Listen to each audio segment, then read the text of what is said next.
जय माँ। तो मित्रों, हम लोगों ने पिछले वीडियो में चर्चा की थी कालसर्प योग के विषय में। तो कालसर्प योग है क्या? कालसर्प योग से क्या क्या प्रतिफल प्राप्त होते हैं, इसका क्या क्या नुकसान है, यदि ये योग समाप्त ना हो तो जातक के साथ किस प्रकार की गतिविधि होती है, तो इसके विषय में आपको मैं बता देना चाहता हूँ कि कालसर्प योग राहु और केतु से बनता है। राहु सर्प का मुख है और केतु सर्प का पुच्छ है। तो दोनों को यदि आप मिला देंगे तो पूरा सर्प बन जाता है। काल इसलिए बोला जाता है क्योंकि ये मृत्यु कारक होता है। ठीक है, ये बुरा करता है। काल उसी को कहा जाता है जो काल की कलना करता है, यानी कि जो समय को परिवर्तित कर देता, अच्छे में या बुरे में। तो काल सर्प योग, और ये योग कुंडली में बनता है, इसलिए योग कहा जाता है। काल सर्प योग कब बनता है? कुंडली में राहु और केतु के ऑपोजिट अगर सारे ग्रह चले जाते हैं तब काल सर्प योग का निर्माण होता है। तो काल सर्प योग से क्या क्या हानियां होती है? जिसके कुंडली में काल सर्प योग है उसके बने बनाए कार्य खराब हो जाते हैं। उसका कोई भी कार्य द्रुत फल यानी कि जल्दी फल नहीं देते हैं, बहुत विलंब से फल देते हैं। अब देखिए, अगर आपको अभी प्यास लगी है और आपको 4 दिन बाद पानी दिया जाए तो उस पानी का कोई महत्व नहीं रहेगा। तो इसीलिए द्रुत फल नहीं देते हैं। काल सर्प योग से मानसिक तनाव बनता है। काल सर्प योग से विद्या में परेशानी आती है। काल सर्प योग से वाहन आदि के दुर्घटना प्रदर्शित होता है। काल सर्प योग से कई बार मनोचिकित्सा के अंदर जो कहते हैं ना हम लोग कि भाई डिप्रेशन हो गया है, डिप्रेशन जैसी बीमारियां हो सकता है। अब कई लोग बोलेंगे कि डिप्रेशन तो जी मन का चीज है, मन चंद्रमा से जुड़ा होता है। मन का एक सूक्ष्म तनु राहु और केतु से, केतु जल का कारक है, इसलिए कहीं ना कहीं केतु से भी जुड़ा होता है। तो काल सर्प दो योग जो है ऐसे कई सारे हानियां करता है। तो अब काल सर्प योग है, अब शास्त्रोक्त विधान ये है, आप रुद्राभिषेक कराइए, शतरुद्री कराइए, एकादश रुद्री कराइए, पार्थिव शिवलिंग पूजन कराइए, वैदिक रूप से शिवलिंग पूजन कराइए, वैदिक शिव पूजा करवाइए, या फिर आप मनसा देवी की पूजा कराइए, चांदी के नागदान कीजिए, सोने के नागदान करिए, महाकालेश्वर में जाके भगवान शंकर का दर्शन करिए, फिर काशी में जाके अभिमुक्तेश्वर का दर्शन करिए, या फिर आप नाग पंचमी के दिन जो चंद्रमौलेश्वर भगवान महाकालेश्वर में विराजमान है तृतीय तल में, उनका दर्शन करिए। और ये तो रहा जो सामर्थ्यवान है। जो सामर्थ्यवान है वो ये सब क्रियाओं के द्वारा काल सर्प योग का शमन करा सकते हैं। और जो लोग सामर्थ्यवान नहीं है वह क्या करें? अब भाई उनका भी तो कुछ ऐसा होना चाहिए जिससे उनका भी योग खंडन ना हो, पर योग का जो दुष्परिणाम है वो कम होने लग जाए। तो उनके लिए छोटे छोटे 2-4 उपाय हैं, वह आप कर सकते हैं।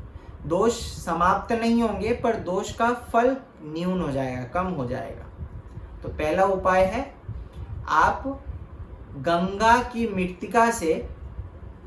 मिट्टी से या फिर गंगा जल से मिट्टी को आप आटे की तरह गूंथ ले, उससे नाग बनाएं।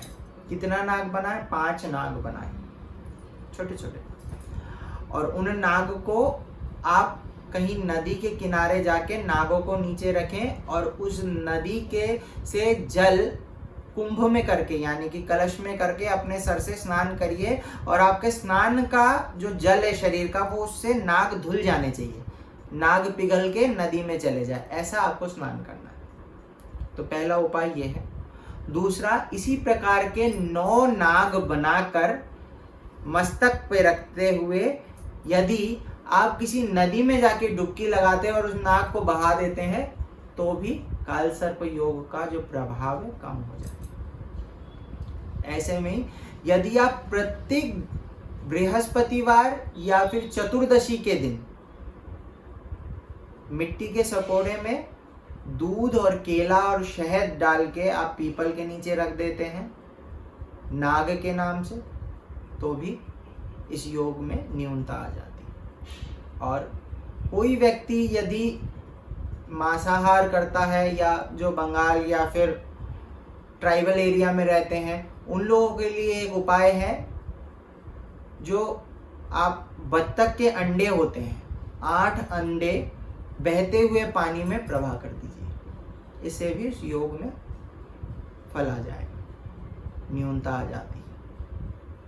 ऐसे ही पीले वस्त्र में काले तिल डाल के गंगा जी में डुबकी लगा के कपड़े का सारा तिल और कपड़ा खोल के गंगा जी में डाल दीजिए, तो भी काल सर्प दोष का खंडन हो जाता है, न्यूनता आ जाती है उसमें।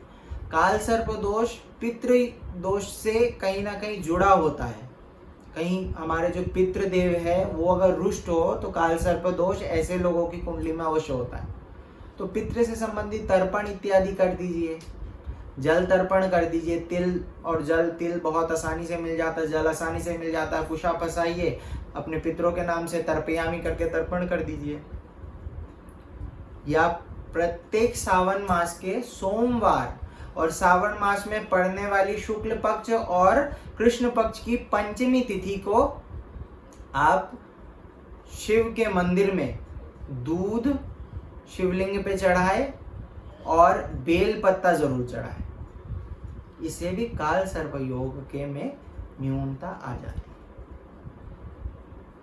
और नहीं तो ओम नमो मनसाय नमः इस मंत्र का जप करें, या ओम नमो विश्वहरिये नमः जप करें, या फिर जो 8 नाग है उनके नामों का जप करें। अनंत बासुकी पद्म महापद्म अथ तक्षका कुलीर कर्कटा शंखो अष्टनागा प्रकीर्तिता।